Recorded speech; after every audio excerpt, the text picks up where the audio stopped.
Buenas noches y bienvenidos al Gato al Agua. Hoy tenemos una mesa francamente interesante, a mi parecer, y también les adelanto que no solo vamos a hablar de la crisis separatista, sino que también vamos a intentar abordar otros y variados asuntos. Así que, si les parece, empezamos. Sobre la crisis catalana, hoy hemos conocido que uno más, el vicepresidente Junqueras, también se ha acogido a la conocida como vía Forcadell y dice en su escrito ante el juez ahora que sí, que acata el artículo 155, algo que es absolutamente irrelevante. ¿Qué otra cosa puede hacer, por ejemplo, Junqueras, que acatar el 155? Evidentemente que lo hace con tal de salir de prisión. ¿Y eso qué significa? Pues absolutamente nada. La pregunta que cabe hacerse es si van a salir en los próximos días de prisión o no. Es evidente que a día de hoy no hay riesgo de reiteración delictiva, ya que el gobierno fue cesado en virtud del artículo 155. Pero ¿qué pasaría si volviese a ganar, por ejemplo, el independentismo el 21 de diciembre? ¿Quién nos garantizaría que formasen gobierno y que no volviesen a cometer los mismos delitos? Absolutamente nadie. Con lo que parece que no sería prudente, digamos, liberar a unos presos por haber cometido unos delitos si luego vuelven a gobernar y cometen esos mismos delitos. Pero bueno, todos son cábalas, como saben. Sobre el riesgo de fuga, por cierto, quién sabe si lo hay, porque viendo que van a tener que enfrentarse sí o sí a un juicio oral el año próximo en el Tribunal Supremo para pagar por los delitos cometidos, ¿quién nos dice que si les liberan de la prisión preventiva no se van a marcar lo que ya se ha conocido como un Puigdemont y huir? Aunque vean lo que dice la número 2 de Junqueras sobre la vía unilateral. Ahora dicen que de unilateralidad, nada de nada. La vía unilateral no existe. O sea, esto es un invento patentado por parte del Estado español. Entonces, el camino que ustedes tomaron no fue unilateral. Bueno, pero es que ¿quién nos empuja Pero sí fue unilateral el camino que ustedes tomaron. ¿Quién nos empuja a una vía de estas características? O sea, yo aún hoy estoy pidiendo diálogo y negociación con el gobierno español. Bueno, sobre la situación política en el PSOE hay cierto malestar porque parece que el PP no está muy por la labor de reformar la Constitución, tal y como se comprometía Mariano Rajoy hace un mes y una semana con Pedro Sánchez. Se preguntaba al presidente del gobierno para qué cambiar la Carta Magna si es para premiar a quien quiera acabar con ella. Yo, desde luego, no me niego a hablar, sobre todo si esto sirve, en fin, para resolver problemas. Ahora, hay que decir una cosa y hay que decirlo con meridiana claridad. La reforma de la Constitución en ningún caso puede ser un premio para aquellos que han pretendido liquidar la Constitución. Bueno, que la campaña catalana salpica sin lugar a dudas a la política nacional es evidente. Prueba de ello es la pretendida descalificación que ha lanzado el PSOE a Albert Rivera, comparándole con un hombre asesinado por los comunistas y cuyas últimas palabras fueron que sea la mía la última sangre española vertida en discordias civiles. Escuchen. Y a futuro es que quien se ha posicionado, quien nació diciendo que era Adolfo Suárez y al final acaba siendo José Antonio, es en este caso Albert Rivera. Y la retiro, si me lo permiten todos ustedes. Pero a lo que me refería era eso, ¿no? A que nace como un partido de centro y, sin embargo, a los pocos meses o a los pocos años acaba siendo un partido muy de derechas, ¿no? Bueno, con la rectificación de Adriana Lastra posterior, intentando explicar que se había equivocado y que, por cierto, decía que se refería a José María Aznar, no hace sino demostrar su absoluto desconocimiento de quién fue José Antonio y lo que representó. Hablaremos de todo ello. Y, por cierto, en Sevilla no dan crédito, y yo tampoco lo doy, con el nuevo cartel de Navidad que ha presentado la Asociación de Belenes de la capital hispalense. Vamos a ver la pantalla completa, a ver si es posible. Es obra de un artista de la zona, especializado, dicen, en hiperrealismo barroco, y muestra supuestamente al arcángel San Gabriel sosteniendo una giralda de la que emerge una azucena, símbolo, como saben, de la virginidad. Lo cierto es que el tono del cartel, la imagen o el supuesto ángel invita a todo menos a la pureza. La polémica está servida. Vean, si no, lo que ha ocurrido en Twitter. Perdonen que esboce una pequeña sonrisa y algunas de las reacciones. Vamos a intentar verlo. A ver, por ejemplo, Natalia Pastor dice: madre mía, el cartel de Navidad en Sevilla sirve lo mismo para el Día del Orgullo Gay que para la próxima película de Almodóvar. Más reacciones que se producían en Twitter, en esta red social, ante este cartel. Igualdad LGTB decía: este es el cartel oficial de la Navidad de Sevilla. ¿No os parece un poco homoerótico?, se preguntaba esta asociación de gays, lesbianas y de transexuales. Y también una tal Vanessa decía: el ángel del cartel de las fiestas de Navidad del Ayuntamiento de Sevilla está cantando claramente "Yo soy aquel" de Rafael en lugar de el tamborilero. Bueno, veremos más reacciones e intentaremos hablar con los protagonistas en Sevilla para que nos digan cómo se sienten después de que se vaya a ver este cartel por las calles de la capital hispalense. Y atención, ojo, atención a la ola de frío polar que se acerca a nuestro país. A partir de mañana, buena parte de España va a sufrir la influencia de una masa de aire frío polar que va a dejar, ojo, temperaturas entre 10 y 8 grados por debajo de lo normal en esta época del año, tanto en lo que respecta a las máximas como a las mínimas. Las precipitaciones dicen que van a ser escasas, pero pueden ser de nieve en las zonas no comunes. Esta ola de frío, por cierto, va a implicar que pueda nevar en alturas que no suelen ser habituales. Por tanto, hablaremos de todo ello con el meteorólogo José Antonio Maldonado, que nos visitará en los próximos minutos para darnos 4 pinceladas de lo que se avecina. Bueno, les presento ya la mesa que nos acompaña esta noche. Está con nosotros el profesor Antonio Alonso, a quien ya saludamos. Profesor, muy buenas noches. Buenas noches, Gonzalo. Gracias por estar con nosotros en El Gato. Muchas gracias. También está con nosotros Xavier Cajo. Xavier, buenas noches. Buenas noches, ¿qué tal? Gracias por estar con nosotros. Javier Venegas, buenas noches. Buenas noches, Gonzalo. Un placer tenerte en El Gato. Igualmente. Miguel Durán, muy buenas noches. Buenas noches. Me gusta la nueva sintonía. ¿Sí? Sí, pone a uno el cuerpo... Bailongo. Bailongo, sí. La verdad es que yo creo que la próxima vez que la pongáis me voy a arrancar a ver si muevo un poco el esqueleto. Sí, pues nada, nuestra realizadora después la ponemos con la palabra de Miguel de que se va a marcar aquí unos bailecitos. El próximo día, ¿no? Vas a marcar una Ah, vale, así lo ensayas. Te la pasamos en DVD y lo vas ensayando. Por cierto, Miguel, que creo que te has enfrentado o te vas a enfrentar este sábado a 6 mujeres sin piedad. Me enfrentaré a 6 mujeres sin piedad, que son, por otra parte, espléndidas mujeres, según me han dicho los que veis. Pero yo no me voy a perturbar en absoluto por la belleza de las 6 y voy a tratar de limar los dientes, los caninos de esas 6 fieras. Bien. Para que muerdan lo preciso, lo imprescindible. Miguel el imperturbable, claro que sí. Bueno, Miguel, que gracias por estar con nosotros. Ojos que no ven, pues visión que se te escapa, claro. Bueno, gracias por estar con nosotros, Miguel. ¿Otra cosa? Sí, mejor. Vamos a dejarla ahí, Miguel, efectivamente. Eduardo García Serrano, muy buenas noches. Buenas noches, Gonzalo, a la mesa, a los televidentes y a los radiovidentes. Sí, también a los radiovidentes. Sí, claro. El Gato se escucha a través de la radio y los taxistas que están trabajando son los principales agentes de difusión del Gato en sus vehículos. Van con el Gato puesto y el pasajero va escuchando el Gato. Bueno. Gracias, Eduardo, por estar con nosotros y a todos los taxistas, efectivamente, que nos escuchan. Por cierto, mañana importante, hay huelga de taxistas que también abordaremos este miércoles aquí en El Gato.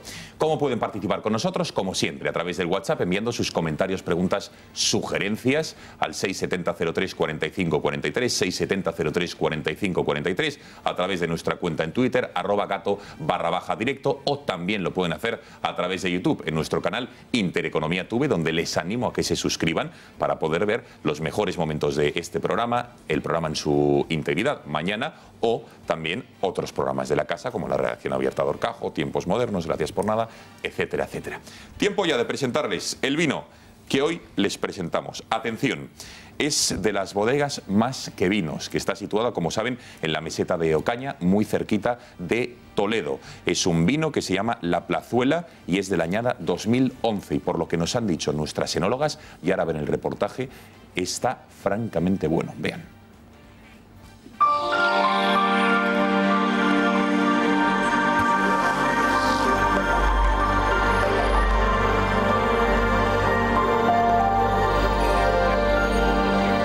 Buenas noches a todos. Somos Rocío García Francoy y Andrea Cerezo y vamos a estar aquí como cada noche presentando la bodega del Gato. Esta noche tenemos una invitada muy especial. Os presentamos a May Madrigal, enóloga y propietaria de bodegas Más que Vinos. Bienvenida, May. Buenas noches. Gracias. Buenas noches. Más que Vinos es una bodega situada en la meseta de Ocaña, cerquita de Toledo, en la que sus 3 enólogos, socios y ante nada amigos trabajan con mucho mimo las 35 hectáreas de viñedo ecológico que tienen en propiedad. Hay que destacar que en esta bodega trabajan exclusivamente con variedades de uva autóctonas y que defienden ante todo la sostenibilidad, tanto en viñedo como en bodega. May, ¿podrías explicarnos un poco brevemente vuestra trayectoria? Bueno, pues sí, la verdad es que después de estar varios años, porque los tres somos enólogos, como bien habéis explicado, varios años trabajando en distintas bodegas como directores técnicos y asesores enológicos, decidimos unirnos hace 18 años, Gonzalo, Alexandra y yo, y en la zona de la Mesa de Ocaña, porque teníamos allí la bodega familiar de Gonzalo y estábamos convencidos de que las uvas nuestras y tanto el vino este que vamos a presentar de Cencibel y Garnacha como los vinos de Malvar y Airén tenían una posibilidad increíble y muy buen potencial para estar en los más altos niveles. Y las raíces siempre atraen. Claro. Eso desde luego. Pues vamos a conocer un poquito el vino que vamos a catar esta noche. Se llama La Plazuela y es de la añada 2011. La Plazuela es un vino muy especial, elaborado en un 80% con uvas de la variedad Cencibel, también conocida como Tempranillo, y en el otro 20% con Garnacha. Como curiosidad, decir que este vino pasa la fermentación maloláctica en tinajas y después 18 meses en barricas nuevas de roble francés y americano de 300 litros. Así que nada, vamos a pasar ahora a la cata y... Fenomenal. Sí, tiene un color muy bonito, un rojo picota así muy intenso, tiene una capa media. Sí, bastante... granate. Sí, granate. Muy limpio, muy brillante. Muy limpio. Y los aromas a mí me encantan, May. Sí, sí, tiene mucha complejidad, también es mineral, refleja mucho la tierra nuestra, creo yo, ¿sabes? Justo el terruño. Claro, la caliza, la meseta alta, que estamos a casi 800 metros de altitud, y desde luego la Cencibel y la Garnacha se notan. Y en boca, bueno, en boca está maravilloso. Tiene muchos toques de fruta un poco madura, para mí, a mí me sale. Y nada, pero... Nada, como siempre se nos acaba el tiempo, nos encanta el vino, pero tenemos poco tiempo para hablar de él. Muchísimas gracias, May, por estar con nosotros esta noche. Bienvenida aquí cuando quieras. Sí, gracias. Y nada, bueno, recordemos simplemente el nombre del vino que hemos catado esta noche, es La Plazuela 2011 de Bodegas Más que Vinos, de vinos de Tierra de Castilla. Y no olvidéis que el vino, con moderación, es salud, placer y cultura. Desde luego. Gracias. A ti. Salud.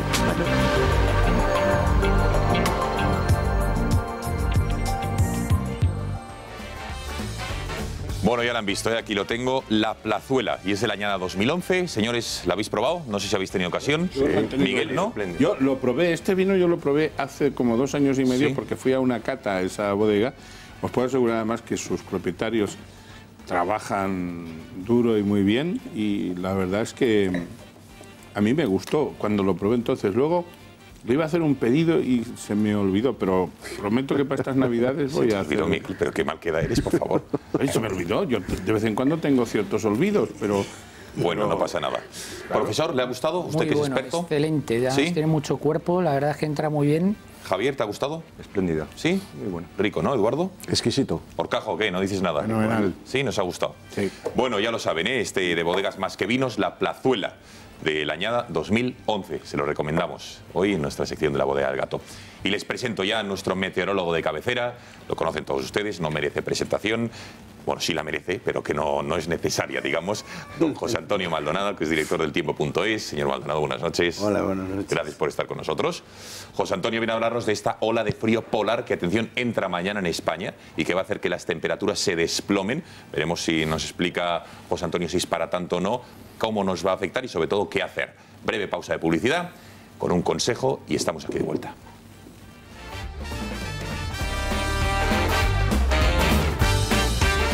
Les presentamos el reloj homenaje a los GRS de la Guardia Civil, una edición exclusiva y limitada con el emblema de la Guardia Civil grabado en la esfera y en la parte trasera su lema: el honor es mi divisa. Un impresionante cronógrafo de cuarzo de alta precisión diseñado por los GRS para ser operativo en su día a día.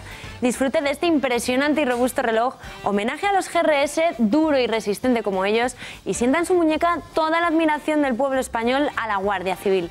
Llame ahora mismo a publi.com 902 180 190 y recíbalo en 24 horas con regalo de una segunda correa de piel negra combinada con el verde característico de la Guardia Civil junto a su certificado de autenticidad. Páguelo como quiera, contra reembolso, con tarjeta de crédito o en cómodas cuotas mensuales. Llame ahora al 902 180 190 o publi.com.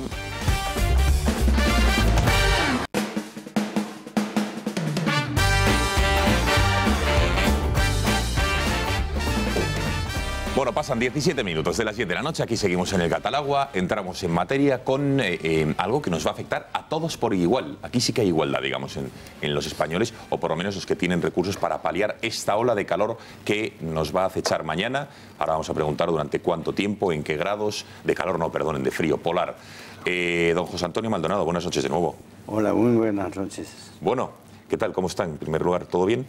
Bueno, todo bien, vamos a decir que todo más o menos bien, ¿no? Sí. Bueno, ¿qué ocurre mañana? Ola de calor, joder, que estoy con el calor yo, ola de frío polar, ¿no? Lo dice porque aquí, en el estudio, en el plató, sí hace un poquito de calor, ¿eh? Sí, tienes calor, Miguel. ¿Quieres un abanico? ¿Quieres algo? ¿No? ¿Estás bien? Son las sofocaciones de mi edad, ya lo comprendo, pero es que he ido, con la andropausia, he ido al gine y no me ha dado la medicación adecuada.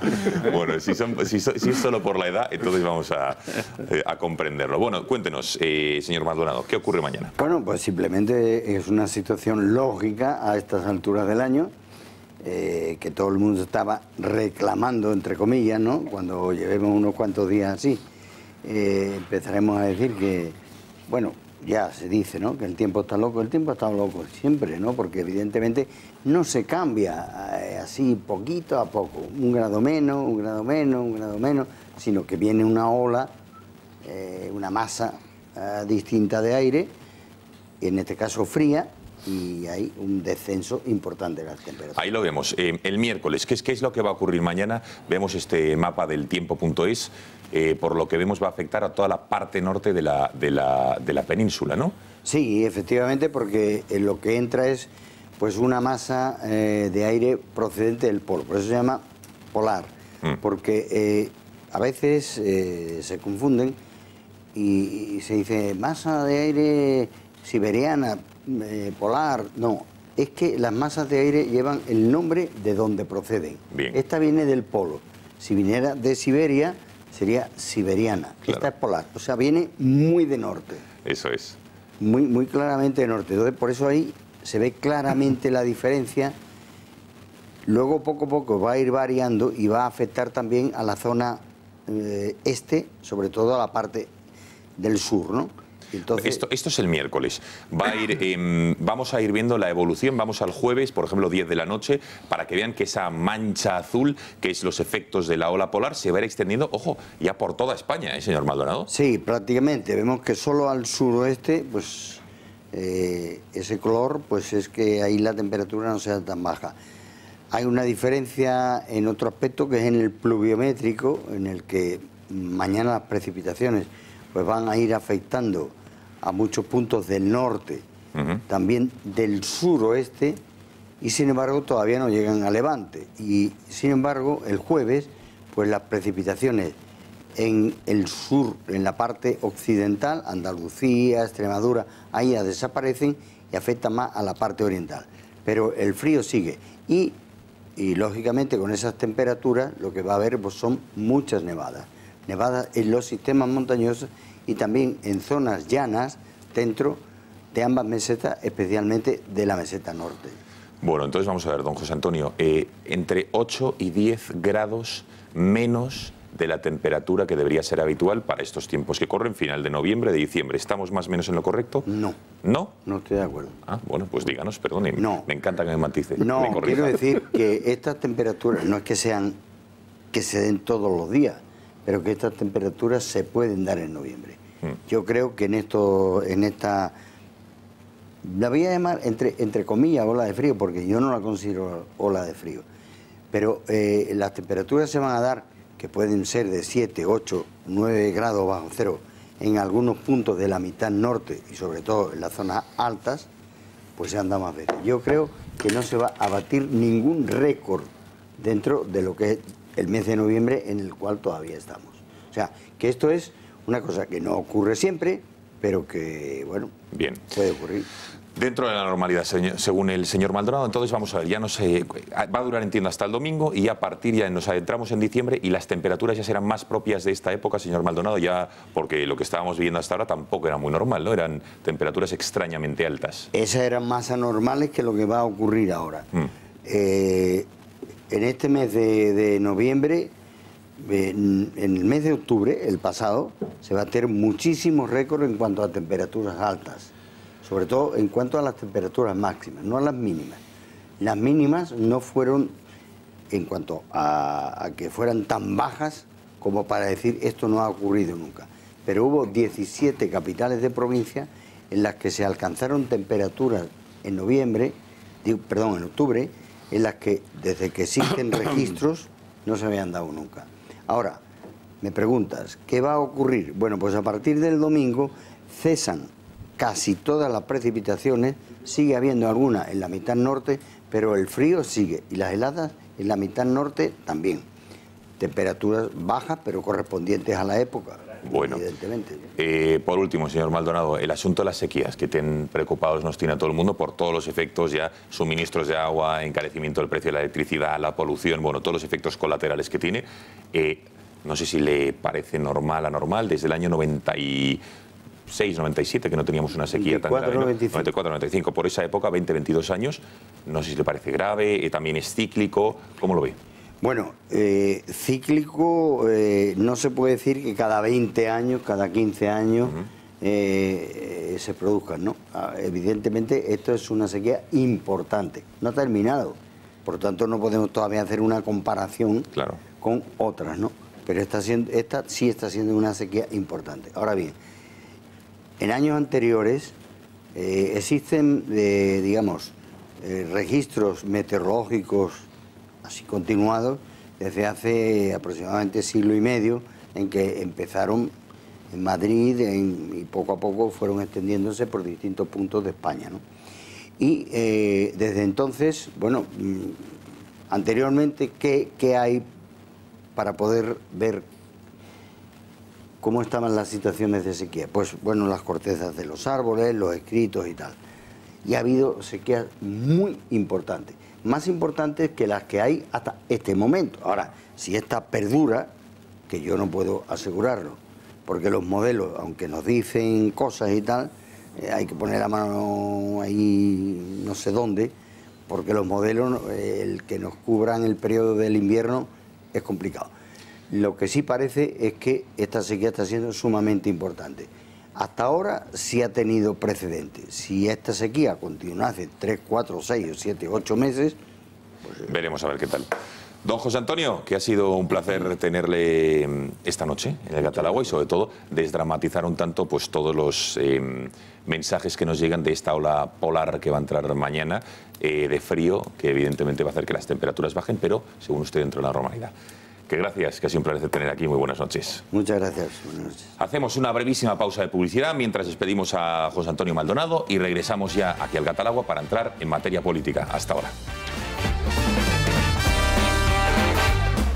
¿Quiere cambiar su bañera y así evitar caídas, lesiones y resbalones en el baño? Con Securibat eso está hecho. Securibat cambia su bañera por un plato de ducha en 24 horas, sin obras molestas y con 10 años de garantía en el plato de ducha. Securibat se adapta a usted, a su espacio, a sus necesidades, a sus gustos y sobre todo a su presupuesto. Y como siempre le ofrecen la financiación más cómoda y flexible. Es tiempo de reformas. Anímese. Llame ahora, pida su presupuesto gratuito y sin compromiso en el 900-101-191. Repito, 900-101-191 o en securibat.com. Recuerde, Securibat presta servicio en todo el país. Llámeles y visite su tienda más cercana. Y si reside en Madrid, no deje de visitar su exposición, situada en la calle Hermosilla 54. Securibat, obras limpias, rápidas, garantizadas y buenos precios.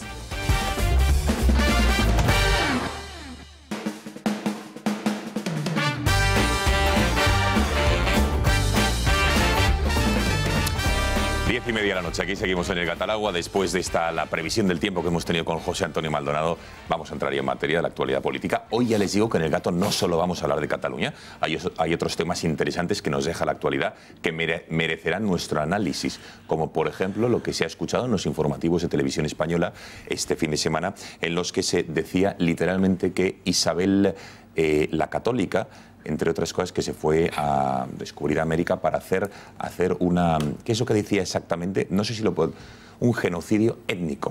Eso es lo que se ha dicho sobre lo que hizo en nuestro país, el Imperio Español, en aquel tiempo. Tendremos una interesante conversación con Iván Vélez, que es experto en la leyenda negra, esa famosa leyenda negra, para hablar de todo ello. Pero eso será a continuación.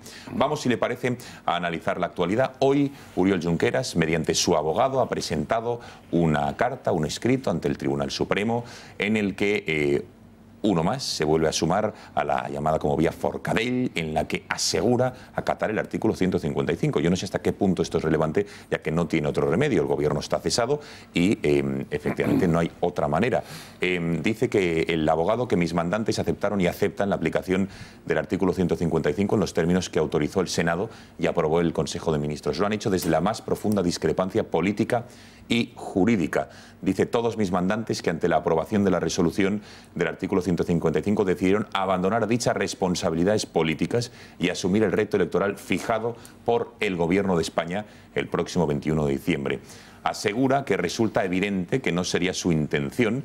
Ninguno de sus mandantes ocupa actualmente posiciones de poder institucional que les permitan tomar decisiones susceptibles de generar un riesgo de reiteración delictiva. Y en el caso que en el futuro volvieran a ocupar esas responsabilidades, dice el abogado de Junqueras, que están firmemente comprometidos a canalizar su actuación, ojo, por las vías del diálogo y de la negociación.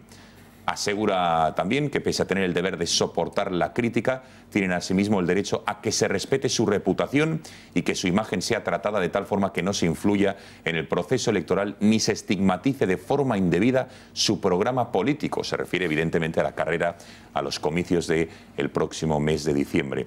Asimismo, asegura el abogado, los procesos electorales deben discurrir con escrupuloso respeto a la igualdad de armas y al fair play, para que la ciudadanía pueda acceder en igualdad de condiciones a las propuestas de los candidatos. Y por último, ya el abogado de Junqueras concluye en su escrito al magistrado que dice que, pese al altísimo riesgo de detención e incluso de prisión provisional, así se apuntaba en todos los medios de comunicación y así sucedió hace exactamente 3 semanas, que por el momento político y la precipitación de los acontecimientos se corría, lo han hecho desde la más profunda discrepancia política y jurídica.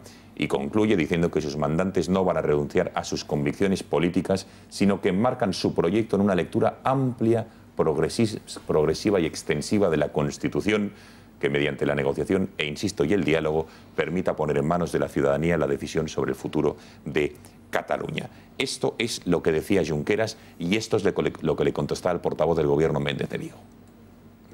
Y por lo tanto, yo creo que nos hubiéramos ahorrado muchísimos disgustos, especialmente al pueblo de Cataluña y también al resto de los españoles, si el señor Junqueras y el resto de los consejeros hubieran acatado el orden constitucional desde el principio. Eso es lo que tenían que haber hecho. Insisto, si hubieran hecho eso, probablemente no estaríamos donde estamos en estos momentos. Bueno, señores, ¿qué os parece? Bueno, aquí yo creo que es un prontuario de chulerías, una tras otra, y faltan algunas cosas importantes.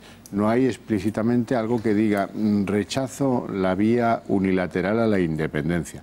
Si acaso lo que hay es, bueno, acato el 155 por imperativo legal, pero quiero que usted me deje concurrir en unas elecciones donde voy a defender lo mismo que vine defendiendo hasta ahora. Yo, en fin, si no fuera porque esto está escrito en las estrellas, como diría Tagore, y todos sabemos que entre el 5, el 6 y el 7 de diciembre van a salir todos a la calle porque a alguien le interesa y este impulso, ese viento de popa, va a llevarles a la libertad para cuando empiece la campaña, que precisamente es el 5, el biscoto ya está casi en el horno y este es el escrito necesario, pero ellos están hipercrecidos porque saben que ahora les viene el viento de cola y eso no parece lo más correcto. Primero para ese millón de compañeros y compatriotas nuestros, catalanes y españoles, que salieron a la calle. Y luego para el conjunto de la sociedad española tiene que visualizarse de una manera permanente que el que ha dado un golpe de Estado al sistema constitucional, pues no puede irse a casa. Entraron en prisión el 2 de noviembre. Pues el día 5, 6 o 7 llevarán escasamente un mes y una semana, escasamente. Y ahí se salda, porque habrá una fianza. Ya sabéis que el instructor del Supremo es partidario de dar grandes ventajas a los señores a los que les pone fianza, temporales y de importe, y bueno, ahí está, y con eso archivamos la cuestión. Pues no puede ser que archivemos la cuestión solo con eso, porque hemos llevado los asuntos estos demasiado lejos y ahora no se pueden hacer recortes porque interesa y conviene al espíritu del buen gobierno. Es como la patata me quema en la mano, vamos a ver si arreglamos un biscoto general, el connive, el instructor del Supremo, y les tenemos en la calle, porque ¿sabes qué? He oído decir hoy a alguien muy próximo al gobierno, es que no conviene producir mártires. Chico, pues si no estamos hablando de eso. No habíamos quedado en que el Poder Judicial era independiente del Poder Político. Lo que te convenga a ti me importa un pepino. Tú lo que tienes que hacer es dejar hacer a los jueces y no a tu conveniencia política. O sea, que todo condenado con el Código Penal en la mano es un mártir. O sea, tenemos una justicia si que le damos más desarrollo a ese argumento, dedicada al robagallinas, y este es un asunto muy serio. Como bien reconoció Carlos Lesmes en su discurso célebre de inauguración del año judicial. El Código Penal en España está para los robagallinas. Sí. O sea, no conviene hacer mártires. Este señor está en la cárcel por delinquir, no por sus convicciones políticas. Que no ha cambiado en absoluto. Es cierto que sus convicciones políticas les han llevado a perpetrar unos delitos gravísimos, que en cualquier otro país no estarían premiados, esos delitos, con un mes en la cárcel, salir como homenaje al Puente de la Inmaculada y la Constitución, en homenaje a este aniversario de la Constitución, va a ser ese que estos delincuentes salgan de la cárcel y puedan presentarse a unas elecciones generales, conseguirán escaño y todos los españoles les seguiremos pagando su sueldazo como parlamentarios catalanes a través de nuestros impuestos. Así es como se castiga en España a quien da un golpe de Estado, siempre que lo haga en nombre de una ideología política que está protegida por el sistema, que es el separatismo. No hablo de los sentimientos separatistas, sino de los partidos separatistas. A nadie se le persigue por ser separatista, por sentirse separatista, por no sentirse español y en cambio sentirse, bueno, pues mire usted, marciano, ciudadano de Reus o ciudadano exclusivamente del Valle de Arán. No se les persigue por eso, se les persigue porque desde su ideología política han tratado de destruir, no como dice Rajoy, la Constitución, va de soi, la Constitución, el Código de la Circulación, el Código Penal y el Código Civil han tratado de destruir, claro que sí, porque lo que han tratado de destruir es España. Es España, la nación española, que es previa al ordenamiento constitucional y en la que se basa el ordenamiento constitucional, en la preexistencia de la nación española como entidad política, como entidad convivencial. Eso es lo que han tratado de destruir. ¿Que en su intento se llevan por delante la Constitución? Pues claro, y el Código Civil, y el Código Mercantil, y el Código de la Circulación, se lo llevan todo por delante porque si destruyes la nación, destruyes todo lo demás. Todo lo demás. Porque todo lo demás es subsidiario de la existencia de la nación española. Sin nación española no hay Constitución, ni la de 1812 ni la de 1978. Ninguna Constitución es concebible sin la existencia previa de la nación española, que es lo que estos delincuentes quieren destruir. La nación española.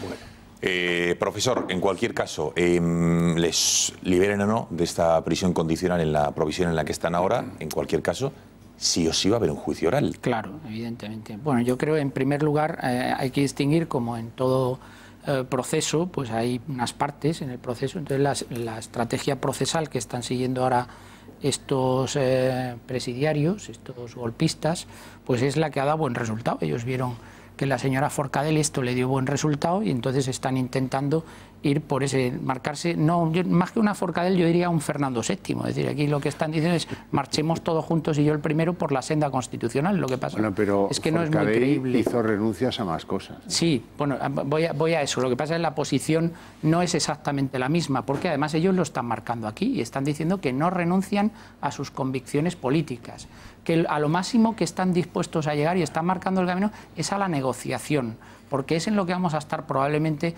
el escenario del día 21 o posteriormente el día 21. Ellos han visto claramente que por la vía unilateral no les ha hecho ni caso, incluso a última hora se ha desmarcado de su posición hasta Maduro, porque nadie en el mundo les ha hecho caso a las barbaridades que han estado haciendo. Entonces, a mí me parece que la estrategia procesal se centra y se incardina dentro de la estrategia política que van a seguir dentro del 21 de diciembre, que es dar un paso atrás para coger impulso en el sentido de tantear la posible negociación con el Estado, obligar al Estado a una negociación que desde luego es imposible.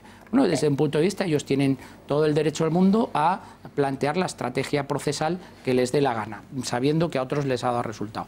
Ahora bien, el problema es qué es lo que va a hacer el juez. Bueno, pues no sabemos exactamente qué es lo que va a hacer el juez. Yo lo que sí le diría al juez que ya algún síntoma amagado no parece ser que no va a llamar, a pesar de los informes que maneja la Guardia Civil y las actuaciones que está llevando a cabo la Fiscalía en torno a la figura de Marta Rovira, parece que no la va a llamar a declarar hasta que no pase el proceso electoral.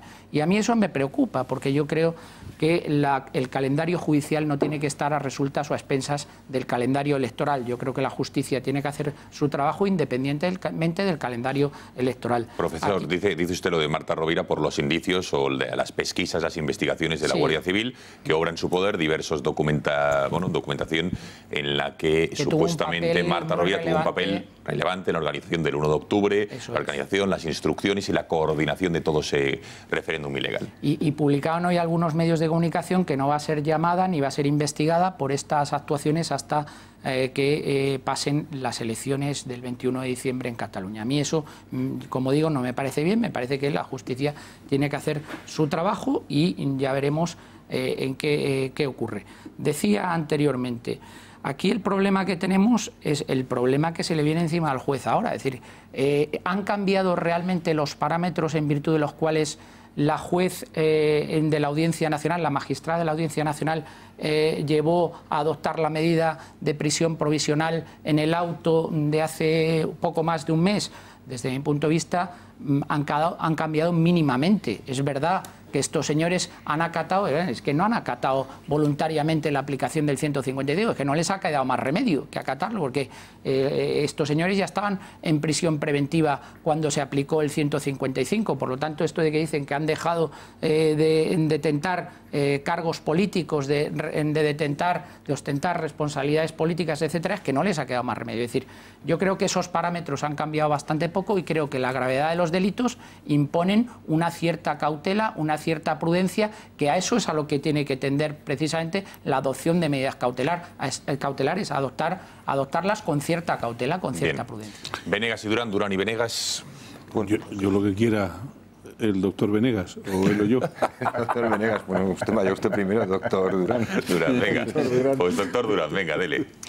Yo creo que no soy sospechoso precisamente de simpatizar con el proceso independentista, ¿verdad? No, yo a veces que tengo dudas, pero vamos. Bueno, pues esa maldad merecerá que después fuera de antena nos tengamos que ver las caras, incluso yo la tuya. También Orcajo por su cara está dubitativo respecto a tus convicciones. Lo que he hecho es mirar a mí, yo dos por el Pardeñas y me atrevo con los dos. Bueno, como yo no soy sospechoso de que gocen de mis simpatías, sí que quisiera llamar vuestra atención y la de nuestra audiencia sobre algo que es importante. De lo que estamos hablando aquí es de la prisión provisional. Y la prisión provisional en nuestro país es una medida excepcionalísima, debería serlo, no siempre lo es. Hay jueces que, por desgracia, en ocasiones hacen de su capa un sayo, pero tiene tres condicionantes muy tasados en la ley de enjuiciamiento criminal. Y sobre lo que el Tribunal Constitucional ha derramado, y el Tribunal Supremo también, ha derramado muchísima doctrina, que son, porque son muy conocidos, el riesgo de fuga, la reiteración delictiva o la destrucción o ocultación de pruebas. Javier ha dicho antes algo muy importante a mi modo de entender en cuanto al tema de la reiteración delictiva. Y es que estos señores están haciendo muchas protestas, mejor dicho, protestas en la otra acepción de la expresión. Mucha expresión de que acatan el 155. Bueno, yo no he leído el escrito en toda su extensión, sino los retazos que he visto en los medios de comunicación. Pero no han hecho una expresión clara de acatamiento de la ley, el cumplimiento de la legalidad estricta que marca la Constitución, y no lo olvidemos, el Estatuto de Autonomía de Cataluña, que está vigente. No han hecho tampoco un reconocimiento... ¿Cómo se tenía que haber hecho? Te lo pregunto de otra manera, Miguel. ¿Cómo deberían haber hecho ese acatamiento de manera evidente? Si yo fuera abogado de estos señores, y lamento discrepar en ese sentido de cómo lo han hecho los colegas que les defienden, yo habría dicho lisa y llanamente, miren ustedes, me doy cuenta del posible error que haya podido cometer en la ejecución de mis convicciones políticas, y a partir de este momento y a futuro yo prometo respeto absoluto a la legalidad y no haré nada conscientemente que pueda entonces, Miguel, dinamitas la campaña electoral, no toda posibilidad que tenga Esquerra, por ejemplo. Pero si quiero salir de prisión, yo habría hecho eso. Y si el juez, sin que se dé ese condicionante, porque el juez...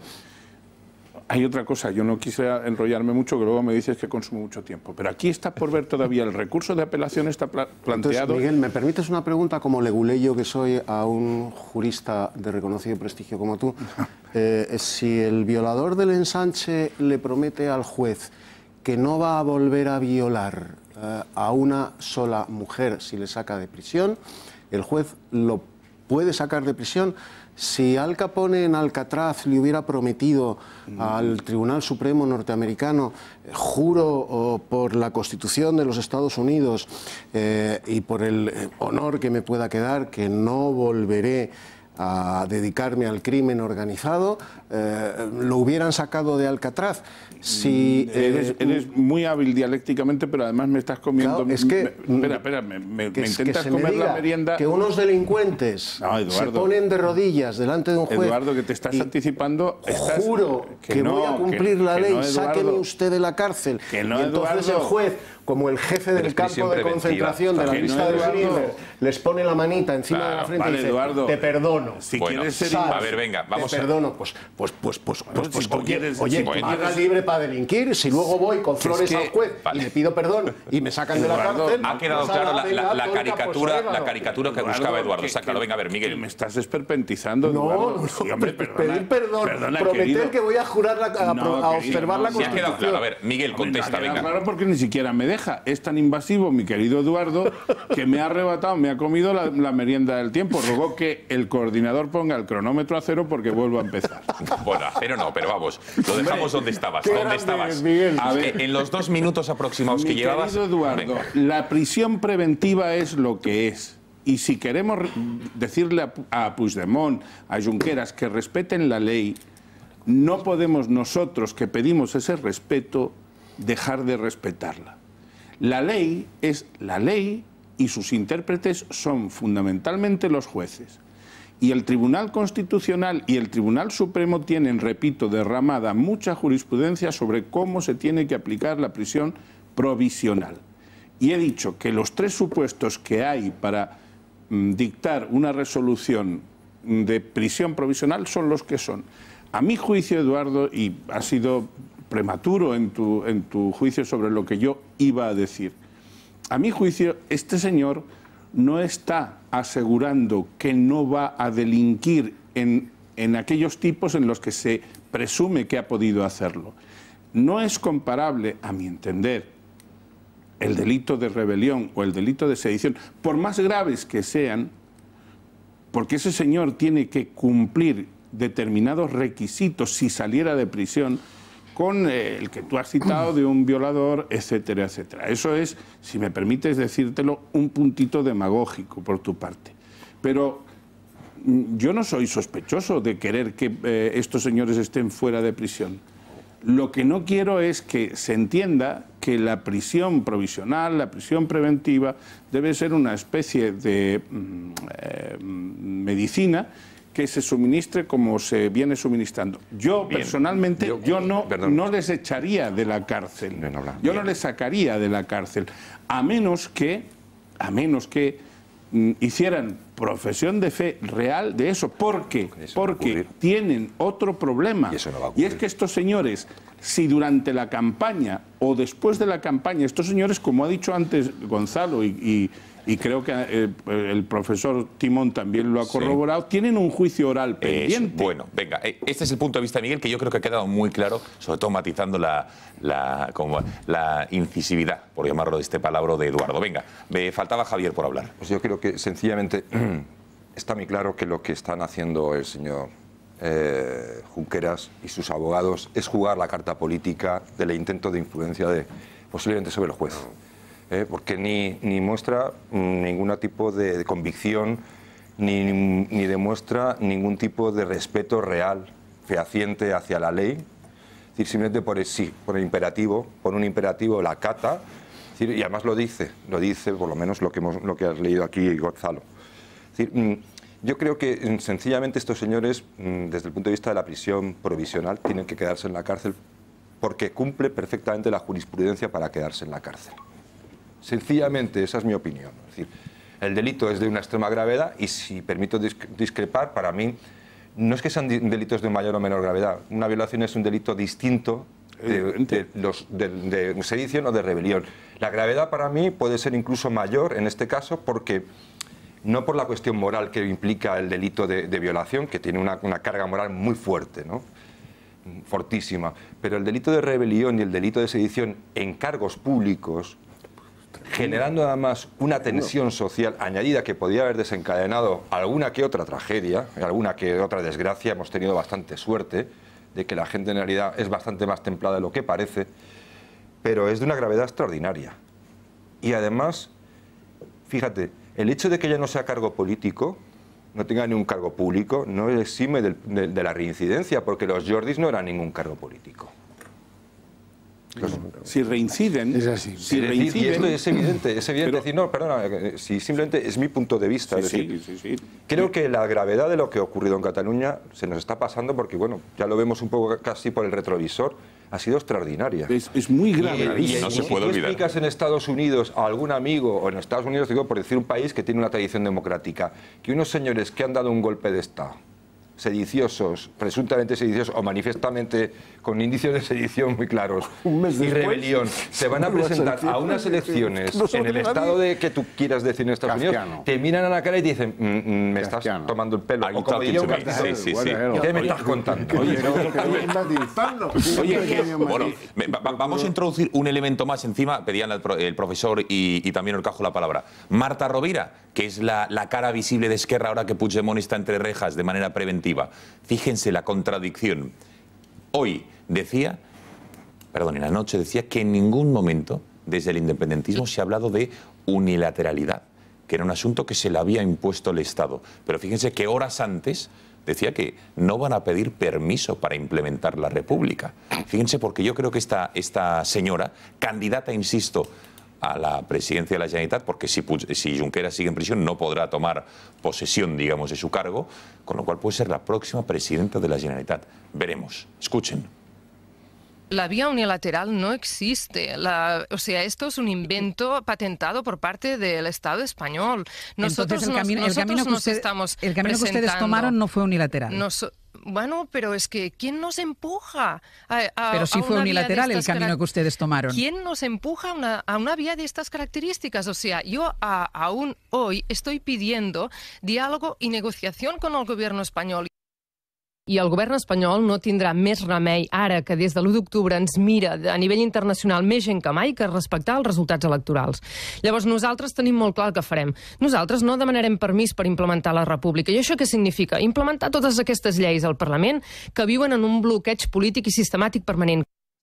Bueno, vamos a ver, Xavi, ¿en qué quedamos? No ha habido unilateralidad y les ha obligado el Estado a ser unilaterales. Por otro lado, no vamos a pedir permiso para implementar la República. Esta señora, perdón... No perdería ni un minuto en esta señora porque me parece que es evidente para todos que está programada. Ya habéis visto cómo habla esta chica, pues la han programado. Está ahí con su secta y la secta la ha programado y ahí va repitiendo lo que se defiende como puede. Àngels Barceló la ha puesto contra las cuerdas, muy bien, pero era muy fácil, porque se morirá un día picándose ella sola. Bien, lo otro me parece mucho más interesante. El escrito de los abogados de Junqueras y el resto. Bueno, pues eso tiene una gran mentira dentro, ese escrito. Dice, no, como todos esperábamos, todos sabíamos que iban a ir a la cárcel, tuvo mucho valor que fueran al tribunal. No, vamos a ver. Usted, ¿qué pasa? ¿Que no va a hacer mención a que no quisieron contestar a las preguntas del fiscal y del juez? ¿Usted, qué pasa? ¿Que no va a hacer mención a que en la puerta había manifestantes en la puerta de la Audiencia Nacional como si fueran pues las gestoras pro amnistía de la ETA? ¿Usted cree que eso es digno y decente? Pero luego le pasa lo que le pasa. Ahora, mira, yo cuando vi que la juez Lamela mandaba a la cárcel a Junqueras y a los otros, tuve una gran conmoción. Y me consta que el gobierno también. Fue una gran sorpresa con la que no contábamos. Recordadlo bien, no hace tanto, fue el 2 de noviembre. Fue un sorpresón. Yo me llevé una enorme alegría y lo dije aquí, no sé si el 3 o el 4. Caramba, caramba con la juez Lamela, porque ha metido al gobierno en un problemón. Pero ha sido un soplo de aire fresco, porque demuestra a los ciudadanos de este país, les demuestra que hay un poder judicial independiente que toma sus decisiones con lo que cree que debe hacer y sin tener para nada en cuenta cuál es el interés del señor que aplica el 155 y que quiere que sea indoloro, incoloro e insípido. Y esta señora dice, no, yo pa'lante con los faroles. Y eso en un país que tiene lo que pasó con los Albertos, lo que pasó con Botín, lo que pasó con los tíos de Unió condenados en firme y que hubo un acuerdo ahí, un chalaneo, indulto, ¿no?, para que no ingresaran en prisión. Pues era una extraordinaria novedad, que ha durado un mes. Ha sido la primavera de Praga. Ha durado un mes, porque enseguida ha marchitado. Y ahora volvemos al redil, al biscoto y a que la justicia hace lo que le interesa al gobierno que haga. Yo empezando por el final, estoy de acuerdo con Javier Horcajo en que efectivamente la juez Lamela hizo lo que tenía que hacer, ahora veremos, y además ellos iban y no en esa actitud poco colaboradora porque ellos mismos no esperaban que les metiesen en la cárcel y ellos iban pensando, bueno, aquí vamos, no va a pasar nada, vamos a salir, vamos a dormir en nuestra casa tranquilamente. Pero ¿y por qué les meten en la cárcel y por qué? Vamos a analizar el auto, porque decía Miguel Durán, no, es que la prisión provisional es una medida absolutamente excepcional que tiene unos motivos muy tasados en la ley de enjuiciamiento criminal. Claro, es que el delito este es absolutamente excepcional. También es que la gravedad del delito también no se produce todos los días, este delito. Y ya vamos a analizar esos 3 requisitos que la ley de enjuiciamiento criminal establece para adoptar la medida de prisión provisional. Tú los has dicho muy bien anteriormente, Miguel. Reiteración delictiva. Estos señores son contumaces en su reiteración delictiva. Han delinquido no una vez, varias veces. No han hecho absolutamente caso a ningún aviso del Tribunal Constitucional, del Gobierno, absolutamente de nadie, de la Fiscalía, de nada. Segundo lugar, riesgo de fuga. Hombre, es que medio gobierno estaba en Bruselas, se había fugado, por lo tanto, y sigue estando en Bruselas. En tercer lugar, riesgo de destrucción de pruebas. Hombre, hemos estado viendo cómo han intentado destruir todas las pruebas posibles del 1 de octubre. Señor, en la incineradora de San Adrià del Besós. Hemos visto incineradoras, hemos visto papeles por todos los sitios, carreras para destruir documentos. O sea que yo creo que se daban de sobra los 3 parámetros por los cuales se puede adoptar la medida cautelar. Pero y a mí me parece, desde el punto de vista jurídico, Antonio, de la magistrada Lamela me parece difícilmente rebatible. Y por cierto, el escrito de la Fiscalía, como muy bien has recordado tú ahora, Miguel, que estaba capitaneada en ese momento por José Manuel Maza, también impecable desde el punto de vista jurídico. Sí, pero un momento, Durán, venga, a ver. Un momento. Primero, que aquí de lo que estábamos hablando antes era a futuro, no hacia el pasado. La jueza Lamela adopta unas medidas que a mí me parecen de cajón de madera de tabla, o sea, muy bien adoptadas, con un criterio estrictamente jurídico y exento de oportunidad política, que es lo que fastidió, según parece, a alguna gente, los planes de alguna gente del gobierno. Intachable la actitud de la señora Lamela. Pero no olvidemos, porque la ley lo dice así, que la señora Lamela lo hizo porque tuvo una parte procesal que se lo pidió, porque si no, no habría podido, ¿eh? La Fiscalía. Esto es. El fiscal, el Ministerio Público fue el que le dijo, señoría, estos señores merecen ese tratamiento. Y lo hizo bien, además. Y se demuestra con eso que el señor Maza no era el fiscal general del gobierno, era verdaderamente el fiscal general del Estado y así se comportó. Ahora bien, hacia el futuro, que se me entienda bien, yo no he dicho que estos señores no tengan riesgo de reincidencia delictiva. Al contrario, lo que he dicho es que si yo hubiera tenido que ser su letrado, yo no habría hecho un escrito circundante, más o menos evasivo, que sí o que no. Si yo quiero salir de prisión, de momento lo que tengo que decir es, mire usted, yo realmente acato y cumpliré el ordenamiento jurídico vigente en España. Lo cual no quiere decir que yo no mantenga mis convicciones políticas, porque la Constitución me permite mantenerlo, pero siempre dentro del cauce constitucional. Eso no lo dice el escrito.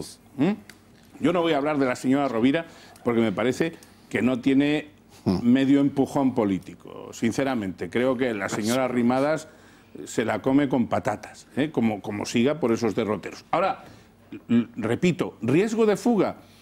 Hombre, yo creo que con una fianza fuerte se puede atenuar. La reiteración delictiva, pues ellos verán. Es decir, depende de cómo les pregunte el juez si llega a tener que ser el juez Llarena el que lo haga. Porque no olvidéis que de momento es la sección segunda de la Audiencia Nacional la que está teniendo que ver el recurso de apelación.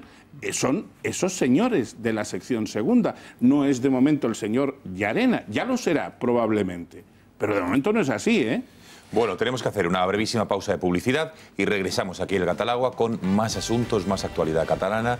También analizaremos otros temas interesantísimos que nos deja la actualidad de este martes. Breve pausa de publicidad y estamos aquí de vuelta.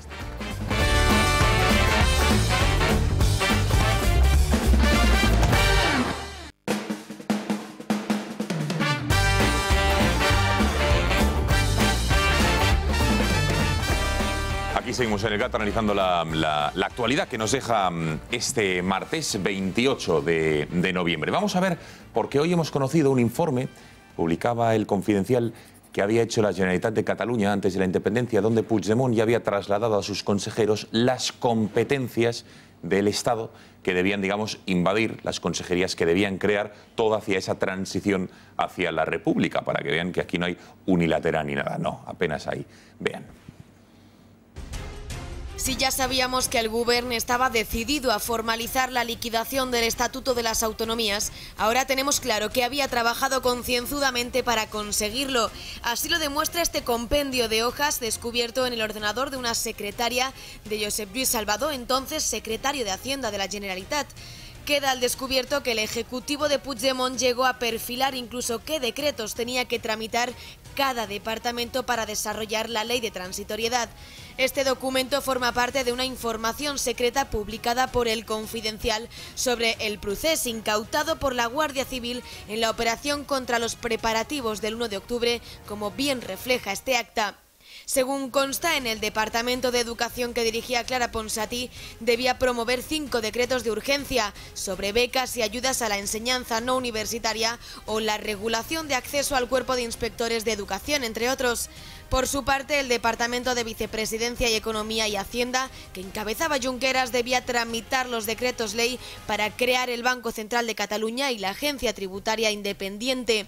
Otra de las consejerías con más encargos era la de Justicia, que debía impulsar el decreto para la transformación del Colegio de Notarios de Cataluña en el Colegio de Notarios y, entre otros muchos, el decreto de urgencia para la creación del Instituto de Medicina Legal y Toxicología de Cataluña.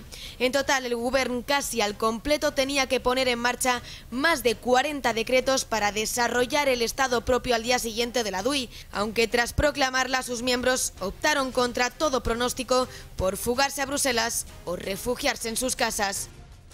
Bueno, esto es lo que, insisto, ocurría, pero como les decía, la política catalana, digamos que evidentemente salpica lo que ocurre a nivel nacional y evidentemente la situación en la que está Ciudadanos, en la que a día de hoy, según todos los sondeos, está como segundo por detrás de Esquerra Republicana, hace que algunos se pongan nerviosos. Tal es así que hoy el Partido Socialista ha tenido que recurrir a lo que ellos consideran un descalificativo, un insulto, pero utilizando a una persona que desde luego parece mentira que tengamos que recordar a esa persona para descalificar a otros, que evidencia lo que es un desconocimiento histórico.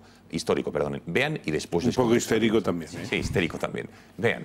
Y a futuro es que quien se ha posicionado, quien nació diciendo que era Adolfo Suárez y al final acaba siendo José Antonio, es en este caso Albert Rivera. Ahora, si le ha parecido que la asociación de ideas estaba mal hecha, le pido disculpas y la retiro, si me lo permiten todos ustedes. pero a lo que me refería era eso, ¿no? A que nace como un partido de centro y sin embargo a los pocos meses o a los pocos años acaba siendo un partido muy de derechas, ¿no? Bueno, yo creo que está claro que hay muchos nervios en el Partido Socialista. Yo les recomendaría calma. España está en un momento complicado y yo creo que todos los españoles nos exigen a los responsables políticos mucha calma en momentos como este. Soy consciente de que seguramente no les gustan cómo van las encuestas, que el crecimiento de Ciudadanos a nivel nacional y también en Cataluña pues molesta, parece, al Partido Socialista.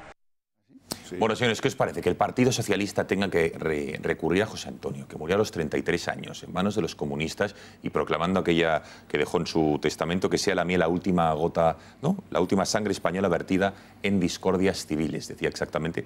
¿Qué os parece? Porque demuestra ignorancia y dónde está el nivel de la política española. Antes decía un miembro de esta mesa que el coordinador sabrá si tiene que decir quién es, porque yo no me atrevo, que esta señora es la Marta Rovira de... española, digamos, no catalana. ¿Quién lo ha dicho eso? Miguel Durán. Ah, bueno, pues yo me lo apunto entonces. Lo he dicho yo, lo he dicho yo. Sí, que desde luego pues, está en el mismo nivel intelectual. Lo que pasa es que esta no llora, Miguel. Marta Rovira dice más por lo que llora que por lo que habla. Todo se andará, profesor Timón.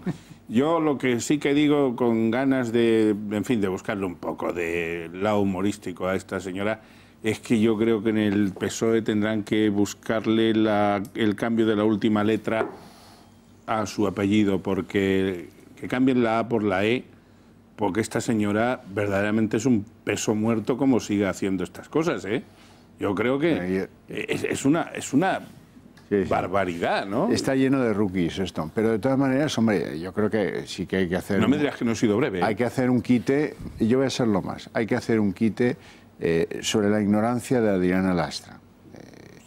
Adolfo Suárez era un señor enormemente elegante, cosa que el príncipe entallado, pues con las corbatas rockabilly y esos trajes que mandó a su hermano pequeño al sastre y luego se los pone él y no cabe y está ahí sacándose las mangas a continuo, pues no parece lo más obvio, ¿no?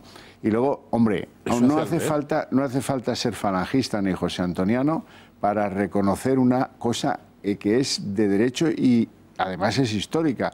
José Antonio fue uno de los mejores oradores que tuvo la política española.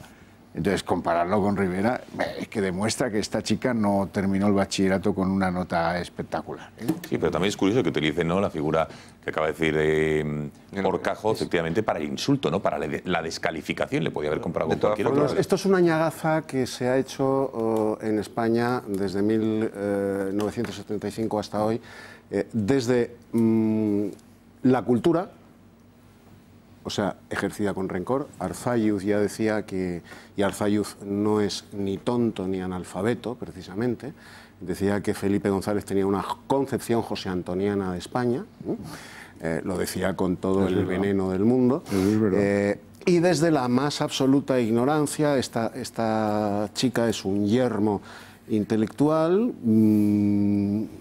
también utiliza el nombre de José Antonio bueno, pues para tratar de descalificar a un opositor político.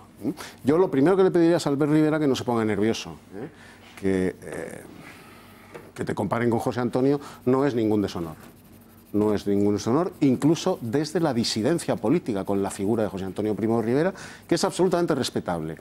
Lo que no es respetable es tratar de utilizar su nombre como adjetivo venablo, ignorándolo absolutamente todo, como bien ha apuntado Javier Horcajo. Repito, la discrepancia política con José Antonio Primo de Rivera, como con cualquier otro líder político, vivo o muerto, es absolutamente respetable. Mira, como he sido muy sin dejar de reconocer los valores que ese líder político tiene y que Javier Horcajo pues ha apuntado muy bien, sin necesidad de ser ni falangista ni josé antoniano. Lo que me gustaría... Vamos a ver, yo le recomendaría... Concluye Eduardo y Javier, que por turno de palabra. A esta ágrafa lideresa socialista que acudiese, por ejemplo, a su adorado Indalecio Prieto, o a su adorado Juan Besteiro, para que viesen cómo los líderes que ella venera, a su vez, tenían veneración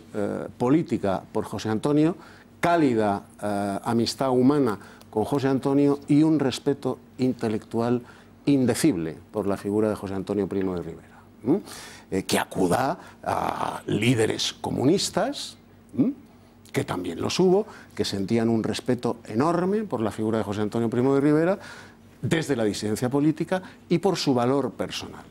La diferencia es que José Antonio, que fue encarcelado, juzgado y condenado a muerte por orden del Comitren desde Moscú, por orden directa de Stalin, jamás renegó de sus ideas, como están haciendo otros en Extremera, renegó de sus ideas para salir de la cárcel.